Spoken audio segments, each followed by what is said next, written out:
नमस्कार, मैं हूं पूजा सिंह और आप देख रहे हैं हमारा अपना उत्तराखंड का ये खास बुलेटिन। चलिए बुलेटिन की शुरुआत करेंगे आज की कुछ खास बड़ी खबरों के साथ। चर्चा सीएम धामी के सुशासन संघ सतत विकास पर चर्चा के आपको लिए चलते आंध्र प्रदेश, जहां सीएम धामी ने धर्म आधारित सुशासन सम्मेलन में शिरकत की है।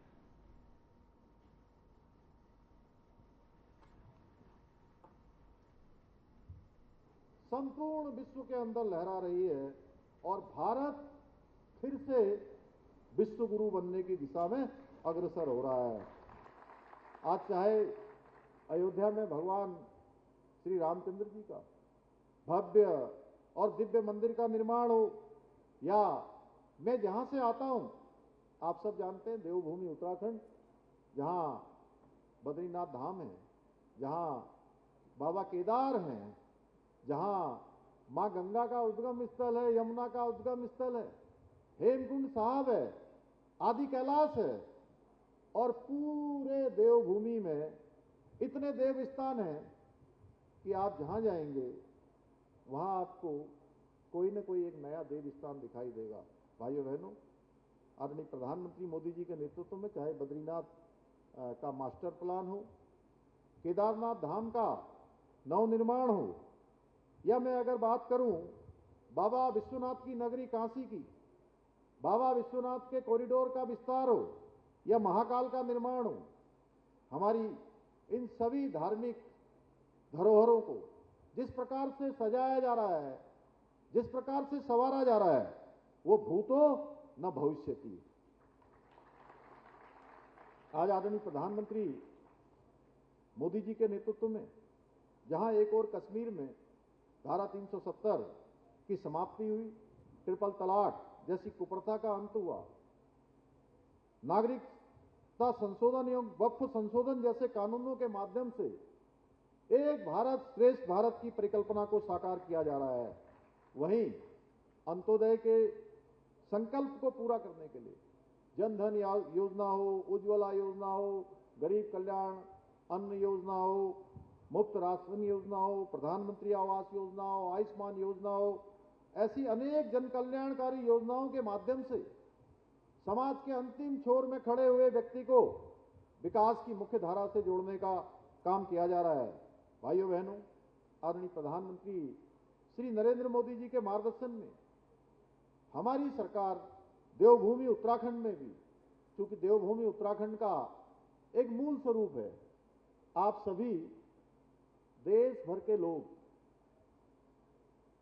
किसी न किसी महीने, किसी न किसी पर्व में आप देव दर्शन के लिए किसी न किसी रूप में देवभूमि उत्तराखंड आते हैं। इसलिए देवभूमि उत्तराखंड का मूल स्वरूप बना रहे, उसके लिए हम प्रतिबद्ध होकर काम कर रहे हैं। हमने संकल्प लिया है कि देवभूमि उत्तराखंड के मूल स्वरूप को बिल्कुल भी खराब नहीं होने देंगे भाइयों बहनों, और ये हमारा संकल्प विकल्प रहित है। इसके तहत हम काम कर रहे हैं, जहां राज्य भर में सारे धार्मिक स्थलों के पुनरुद्धार और सौंदर्यीकरण के कार्य कर रहे हैं। हमने भारतीय संस्कृति, दर्शन और इतिहास के गहन अध्ययन को प्रोत्साहित करने के लिए राज्य में सेंटर फॉर हिंदू स्टडीज की भी स्थापना की है। यही नहीं, हमारी सरकार ने अभी हाल ही में प्रदेश के सरकारी स्कूलों में श्रीमद् भगवद गीता के पाठ को अनिवार्य कर एक महत्वपूर्ण सांस्कृतिक और आध्यात्मिक पहल भी प्रारंभ की है। जैसा कि आप सभी जानते हैं, देवभूमि उत्तराखंड में जहां भगवान श्री बद्रीनाथ जी हैं, बाबा केदारनाथ का दिव्य धाम है, हरिद्वार, ऋषिकेश, गंगोत्री, यमुनोत्री जैसे अनेक पवित्र तीर्थ स्थलों के लिए हर वर्ष करोड़ों की संख्या में श्रद्धालु देश और दुनिया से आते हैं।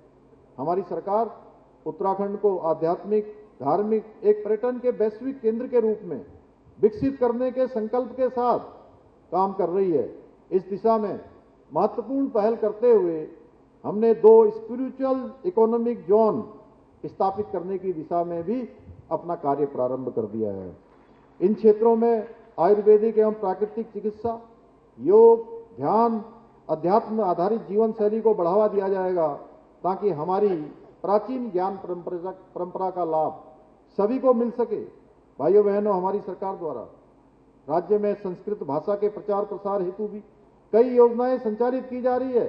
हमने उत्तराखंड में देववाणी संस्कृत को द्वितीय राजभाषा का दर्जा भी प्रदान किया है।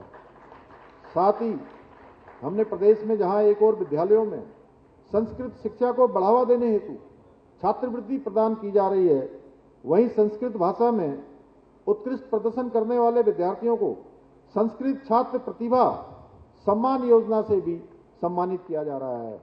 यही नहीं, संस्कृत के प्रचार प्रसार के लिए उत्तराखंड संस्कृत अकादमी हरिद्वार के माध्यम से अखिल भारतीय शोध सम्मेलन, अखिल भारतीय ज्योतिष सम्मेलन, अखिल भारतीय वेद सम्मेलन, अखिल भारतीय संस्कृत कवि सम्मेलन, संस्कृत शिक्षक कौशल विकास कार्यशाला और संस्कृत छात्र प्रतियोगिता जैसे विभिन्न कार्यक्रम आयोजित किए जा रहे हैं। इसके अतिरिक्त हमारी सरकार प्रदेश के सभी जनपदों में संस्कृत ग्राम विकसित करने की दिशा में भी काम कर रही है। इन संस्कृत ग्रामों में जो संस्कृत ग्राम बनाए जाएंगे, इन संस्कृत ग्रामों में ऐसा वातावरण सृजित किया जाएगा जहां लोग अपने दैनिक जीवन की बोलचाल, व्यवहार और संवाद में संस्कृत का प्रयोग करें। हमारी सरकार राज्य का समग्र विकास सुनिश्चित करने के लिए प्रत्येक क्षेत्र में नई नीतियों और योजनाओं के माध्यम से निरंतर प्रयास कर रही है और हमारे इन्हीं प्रयासों के परिणाम हमारा छोटा राज्य है और पहाड़ी राज्य नीति आयोग भारत सरकार द्वारा एसटीजी इंडेक्स रिपोर्ट में सतत विकास के लक्ष्यों को प्राप्त करने में पूरे देश में पहले स्थान पर आया है। भाइयों बहनों, हमारी सरकार उत्तराखंड देवभूमि के सांस्कृतिक मूल्यों और डेमोग्राफी को संरक्षित रखने के लिए भी संकल्पबद्ध होकर काम कर रही है। प्रदेश में जहां हमने एक सख्त धर्मांतरण रोधी कानून बनाया है, सख्त दंगा रोधी कानून को लागू किया है, वहीं लैंड जिहाद, लव जिहाद और थूक जिहाद जैसी घृणित मानसिकताओं के खिलाफ भी हमने देवभूमि में कठोर कार्रवाई प्रारंभ की है। हमने प्रदेश में लैंड जिहाद के खिलाफ कड़ी कार्रवाई करते हुए लगभग 7,000 एकड़ जमीन इस अतिक्रमण से मुक्त कराई है। इसके साथ ही 200 से अधिक जो अवैध रूप से चलने वाले मदरसे हैं उनको सील करने के साथ ही 500 से भी अधिक अवैध संरचनाओं को भी हटाया है। हमारी सरकार सनातन धर्म को बदनाम करने वाले षड्यंत्र और छद्म भेषधारी तत्वों के विरोध भी सख्ती से कार्य कर रही है। हमने ऑपरेशन कालनेमी के माध्यम से इन पाखंडी और विधर्मियों को गिरफ्तार किया जा रहा है जो लगातार सनातन संस्कृति का नुकसान कर रहे हैं, धार्मिक भावनाओं को आहत कर रहे हैं, श्रद्धालुओं को और हमारे धार्मिक उद्देश्य से आने वाले लोगों को कहीं न कहीं उनकी मार्ग में बाधा बनने का काम करते हैं। इसके अतिरिक्त देवभूमि उत्तराखंड देश का पहला राज्य है देश की आज़ादी के बाद जहां रहने वाले हर वर्ग, हर पंथ, हर समुदाय और हर जाति के लोगों के लिए एक समान कानून लागू हो गया। समान नागरिक संहिता का कानून वहां लागू हो गया है। भाइयों बहनों, तो वही खबर सामने आ रही है जहां उत्तराखंड में मनाया गया नारी शक्ति महोत्सव। सशक्त बहना उत्सव योजना का शुभारंभ सीएम धामी ने 95 ब्लॉकों में किया शुभारंभ। कहा महिलाएं बदल रही हैं विकास की दिशा और दशा। सीएम धामी का महिलाओं को और स्वयं सहायता समूह से संवाद। तो वहीं सीएम धामी ने किया वर्चुअल संवाद। वहीं 1000 स्वयं सहायता समूह ने लिया भाग। वहीं आपको बताते चले 5 लाख से ज्यादा महिलाओं ने इसमें भाग लिया है। तो वहीं आपको बता दें तो देखा जाए तो देहरादून में मुख्यमंत्री पुष्कर सिंह धामी ने महिला एवं स्वयं सहायता समूह से एक वर्चुअल संवाद किया है। उन्होंने लखपति दीदी योजना को विस्तार देते हुए इसे करोड़पति दीदी तक ले जाने की बात कही। सीएम धामी ने स्वदेशी उत्पादों को बढ़ावा देने और महिला उद्यमिता को ग्रामीण अर्थव्यवस्था की रीढ़ बताया। उन्होंने मुख्यमंत्री सशक्त बहना उत्सव योजना को आपको बता दें परिवर्तन की जननी करार दिया और महिलाओं से सुझाव को आमंत्रित भी किया है। साथ ही आपको बता दें कि 5 लाख से ज्यादा महिलाओं को आपको बताते चले उत्तराखंड में मनाया गया नारी शक्ति महोत्सव, जिसके चलते सशक्त बहना उत्सव योजना का शुभारंभ किया गया। वहीं उत्तराखंड में महिला सशक्तिकरण को नई दिशा देने के उद्देश्य से नारी शक्ति महोत्सव का भव्य आयोजन किया गया। इस अवसर पर मुख्यमंत्री पुष्कर सिंह धामी ने सशक्त बहना उत्सव योजना का राज्य में 95 ब्लॉकों में के साथ वर्चुअल माध्यम से शुभारंभ किया। मुख्यमंत्री पुष्कर ने इस महोत्सव के तहत स्वयं सहायता समूह से और महिलाओं से वर्चुअल संवाद करते हुए कहा कि आज महिलाएं विकास की दिशा में दोनों बदल रही हैं। इसी खबर पर तमाम जानकारी के साथ हमारे संवाददाता आशीष जुड़ चुके हैं। आशीष, मैं जानना चाहूंगी सशक्त बहना योजना का इसका उद्देश्य क्या है? बिल्कुल पूजा, ये जो योजना चलाई गई है उत्तराखंड में, पहले लखपति दीदी योजना चलाई गई थी। तो ये कहीं ना कहीं जो उत्तराखंड की महिलाएं हैं उनको आत्मनिर्भर बनाने को लेकर मुख्यमंत्री पुष्कर सिंह धामी का प्रयास है। और ये वर्चुअल माध्यम से उत्तराखंड के जो 95 ब्लॉक हैं इसमें ये योजना का शुरुआत किया गया है। सशक्त बहना उत्सव योजना का अब इसे नाम दिया गया है। और कहीं न कहीं 68,000 स्वयं सहायता समूह के करीब 5 लाख से अधिक महिलाओं ने इसमें भाग लिया है। और ये कहीं न कहीं स्वदेशी, मुख्यमंत्री धामी का निर्देश है कि स्वदेशी पर फोकस करते हुए महिला जो स्वयं सहायता समूह है उनसे उन्होंने वर्चुअली संवाद किया है। और जो आने वाले रक्षाबंधन से पहले कहीं ना कहीं ये बड़ा जो तोहफा है वो उत्तराखंड की महिलाओं को पुष्कर सिंह धामी जो मुख्यमंत्री हैं उन्होंने दिया है। जी आशीष, इस महोत्सव में स्वयं सहायता समूह ने भाग लिया है? बिल्कुल, इसमें 68,000 महिला स्वयं सहायता समूह से जुड़ी 5 लाख से अधिक महिलाओं ने भाग लिया है। और मुख्यमंत्री सशक्त बहना योजना जो है ये कहीं ना कहीं परिवर्तन लाएगी उत्तराखंड में, ऐसा प्रदेश के मुख्यमंत्री धामी का कहना है। लखपति दीदी जो योजना थी अब वो कहीं ना कहीं करोड़पति बनेंगी। उन्होंने एक स्लोगन दिया है उसे कि लखपति दीदी अब बनेंगी करोड़पति जी। भागीदारी को लेकर क्या सीएम की कोई प्रतिक्रिया सामने आई है? जी बिल्कुल, इसको लेकर मुख्यमंत्री धामी ने कहा है कि जो स्वदेशी उत्पाद है उस पर फोकस किया जाए। और उन्होंने उत्तराखंड की महिलाओं से भी सुझाव मांगे हैं। और महिला जो समूह है उसके माध्यम से जितनी भी करीब 5 लाख महिलाएं जुड़ी हैं, 68,000 जो स्वयं सहायता समूह हैं उसके माध्यम से। और ये उत्तराखंड में एक गेम चेंजर होने जा रही है। जी आशीष, कार्यक्रम के दौरान सीएम धामी ने कौन कौन से मुख्य बिंदुओं पर ध्यान दिया? बिल्कुल, मुख्यमंत्री धामी ने कार्यक्रम के दौरान स्वदेशी उत्पादों पर फोकस करने की बात की है। कहीं ना कहीं जो उत्तराखंड के छोटे छोटे समूह होते हैं वो अपने जो स्वरोजगार से जुड़े अपने उत्पाद तैयार कर रहे हैं और उसे मार्केट में ला रहे हैं। तो कहीं ना कहीं वो स्वरोजगार की तरफ इशारा उन्होंने किया है और फोकस किया। जी आशीष, मैं जानना चाहूंगी महिलाओं के लिए लगातार सरकार कार्य करी, इस योजना को लेकर महिलाओं की क्या प्रतिक्रिया सामने आई है? जी, अब महिलाओं की प्रतिक्रिया भी इसमें पॉजिटिव है। और भी तमाम जो एकल महिलाओं को और तमाम महिलाओं को प्रोत्साहित करने के लिए बैंकों के माध्यम से लोन सरकार दे रही है। और नए नए जो कई योजनाएं हैं जिसके माध्यम से मुख्यमंत्री जो है उनको सहारा देने की एक बात कर रहे हैं और काम भी कर रहे हैं धरातल पर। जी आशीष, मैं जानना चाहूंगी इस योजना की शुरुआत से कितने ब्लॉकों में की गई है? जी, उत्तराखंड के जो सारे टोटल 95 ब्लॉक हैं उसमें इसका शुभारंभ किया गया है। सशक्त बहना उत्सव योजना का जो है उत्तराखंड में आज शुरुआत हुई है। और मुख्यमंत्री पुष्कर सिंह धामी ने कहा है कि महिलाएं जो है विकास की दिशा और दशा बदल रही हैं। जी आशीष, मैं जानना चाहूंगी कि सीएम धामी ने महिलाओं के लिए लगातार ऐसी योजनाएं बना रहे हैं, क्या ऐसी कोई और योजनाएं भविष्य में महिलाओं के लिए सीएम के तहत बनाई जाएंगी?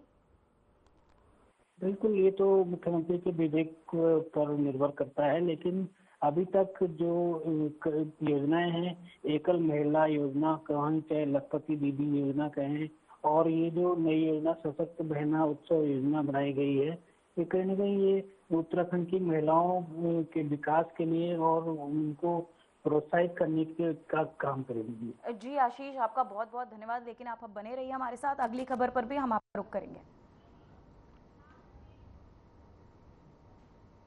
मुख्यमंत्री पुष्कर सिंह धामी के तहत सभी जिलाधिकारियों को स्पष्ट निर्देश दिए कि प्रदेश में जिन लोगों ने गलत तरीके से ration card, Aadhaar card, voter card, Ayushman card और अन्य दस्तावेज प्राप्त किए ऐसे कार्ड बनाने में संलिप्त व्यक्तियों के खिलाफ कठोर कार्यवाही की जाएगी। मुख्यमंत्री के निर्देशों में क्रम जिलाधिकारी के तहत संबंध में कार्यवाही की जा रही है। वहीं आपको बता दें कि साथ ही जिसमें पौड़ी में राशन कार्ड सत्यापन के अंतर्गत 961 अपात्र कार्डधारकों को के तहत आपको बताते चले राशन कार्ड निरस्त किए गए हैं। तो वहीं बागेश्वर में 5307 और देहरादून में 3332 राशन कार्ड निरस्त किए गए। साथ ही सीएम ने कहा है कि प्रदेश में ration card, Aadhaar card, voter card एवं आयुष्मान कार्ड आदि धारकों की सही पहचान करना जरूरी है ताकि पात्र व्यक्तियों को ये योजना का लाभ अनुमय हो सके।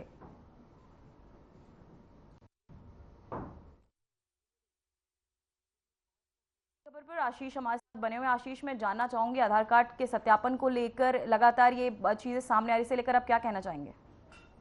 बिल्कुल पूजा, अभी कुछ दिन पहले ऐसे कुछ मामले देहरादून में सबसे पहले सामने आए थे और उसके बाद एफआईआर भी दर्ज की गई थी। अब जो है कहीं न कहीं मुख्यमंत्री धामी ने जो बैठक हुई थी कल, उसमें साफ निर्देश दिए हैं कि राशन कार्ड, आधार कार्ड और वोटर आईडी कार्ड और के साथ ही जो आयुष्मान कार्ड का सत्यापन किया जाए और जो अब गलत तरीके से ऐसे कार्ड बनाए गए हैं और जो लोग इन योजनाओं का फायदा ले रहे हैं वो कहीं ना कहीं उनके खिलाफ कड़ी से कड़ी कार्रवाई की जाए। और इसी के क्रम में कहीं ना कहीं जो है वो भी एक्शन भी हुआ है।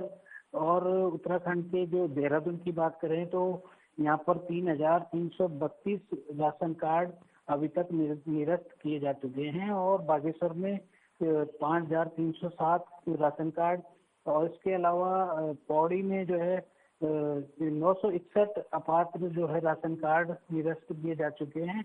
ऐसे ही कई और जो दस्तावेज हैं जो लोग फर्जी तरीके से बना रहे हैं उनके खिलाफ मुख्यमंत्री ने कड़ा एक्शन लिया है और कहीं ना कहीं इसका असर भी देखने को मिल रहा है। और राज्य के अन्य जनपदों में भी अभी रिपोर्ट सामने नहीं आई है, लेकिन जल्द ही जिलाधिकारियों के माध्यम से ऐसे लोगों के खिलाफ कार्रवाई की जा रही है। जी आशीष, मैं जानना चाहूंगी कि कार्ड सत्यापन की प्रक्रिया कितने समय से चल रही है? जी ये पिछले 1 माह से चल रही है और लगातार ये जारी रहेगी। ऐसे जो लोग हैं जो अपात्र, जो फर्जी तरीके से ration card, Aadhaar card, voter card और जो आयुष्मान कार्ड बनाकर जो सरकारी योजनाओं का फायदा ले रहे हैं, कहीं न कहीं उत्तराखंड में राशन फ्री मिलता है, आयुष्मान कार्ड में 5 लाख तक का इलाज मिलता है। तो ऐसे तमाम योजनाओं का जो फायदा ले रहे हैं उनके खिलाफ कार्रवाई भी की जा रही है और उनको निरस्त भी किया जा रहा है। जी बहुत बहुत धन्यवाद आशीष आपकी तमाम जानकारी के लिए। तो वही खबर देहरादून से जहां रक्षाबंधन समारोह 2025 का भव्य आयोजन किया गया जिसमें उत्तराखंड के मुख्यमंत्री पुष्कर सिंह धामी शामिल हुए। वहीं मुख्यमंत्री धामी ने समारोह में माताओं और बहनों और पर पुष्प वर्षा कर उनका स्नेहपूर्वक आशीर्वाद भी लिया। साथ ही उन्होंने कहा कि इस मंच पर एक मुख्यमंत्री के रूप में नहीं बल्कि एक भाई के रूप में उपस्थित हैं। वहीं कार्यक्रम का आयोजन गढ़ी कैंट स्थित हब्स कपूर मेमोरियल कम्युनिटी हॉल में किया गया जहाँ हजारों की संख्या में महिलाएं और बहनें उपस्थित रहीं।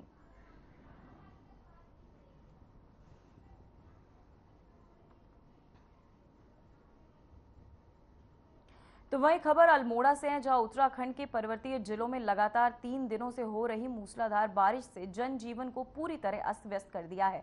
सड़कों पर मरम्मत, नदियों में उफान और बंद रास्तों के बीच बेहद मुश्किल हालात में जीवन जीने को मजबूर हैं लोग। साथ ही इसी बीच अल्मोड़ा जिले में मोहन क्षेत्र से एक वीडियो सोशल मीडिया पर तेजी से वायरल हो रहा है। वीडियो में साफ देखा जा सकता है कि क्षेत्र के नदी नाले उफान पर है, लोग जान जोखिम में डालकर उन्हें पार कर रहे हैं। कई लोग तेज बहाव में फंसी अपनी गाड़ियों को जैसे तैसे बाहर निकालते नजर आ रहे हैं तो कुछ लोग पैदल ही जान हथेली पर रखकर उफनते पानी को पार करते की कोशिश करते नजर आ रहे हैं।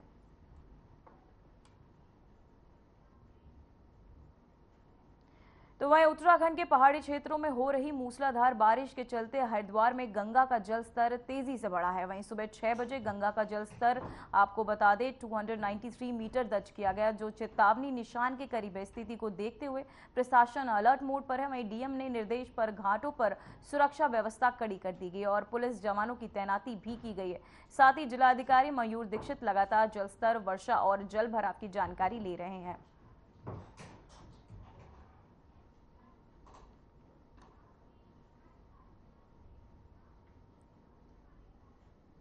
तो वहीं खबर रामनगर से, जहां भारी बारिश और प्राकृतिक आपदा से हालात बेकार है। विश्व प्रसिद्ध जंगल से सटे इस इलाके में बारिश अब केवल जल भराव नहीं बल्कि लोगों की जिंदगी पर खतरा बन गई है। जहां कभी लोग जंगल सफारी का आनंद लेते नजर आते थे, वहीं अब वही जंगल बारिश के साथ जहर और मौत की दस्तक बन गया। स्थानीय लोग दहशत में हैं और हालात लगातार बिगड़ते जा रहे हैं।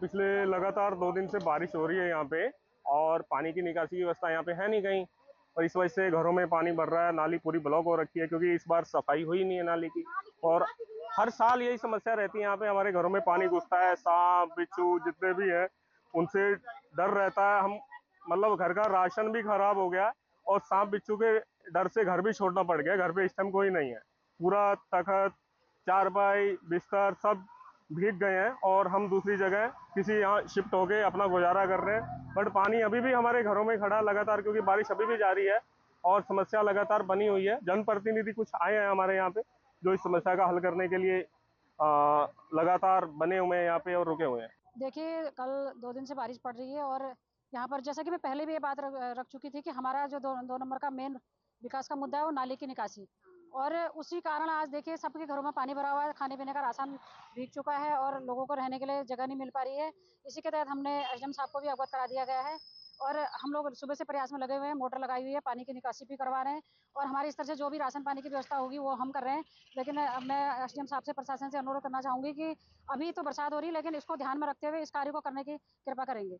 अभी तक तो कोई मौके पर नहीं पहुंचा है। सबसे पहले हम लोग यहाँ पर पहुंचे हुए हैं और सुनाई में आ रही है कि अभी प्रशासन ने आदमियों को यहाँ पर भेजा हुआ है जो देखकर इन लोगों की समस्याओं को आगे लेकर जाएंगे। और मेरा विशेष अनुरोध है कि इस बरसात को देखते हुए, और जैसा कि जब फिर जाड़ों का मौसम आएगा फिर सभी प्रशासन सब लोग सो जाएंगे, इसको इस बार बिल्कुल एक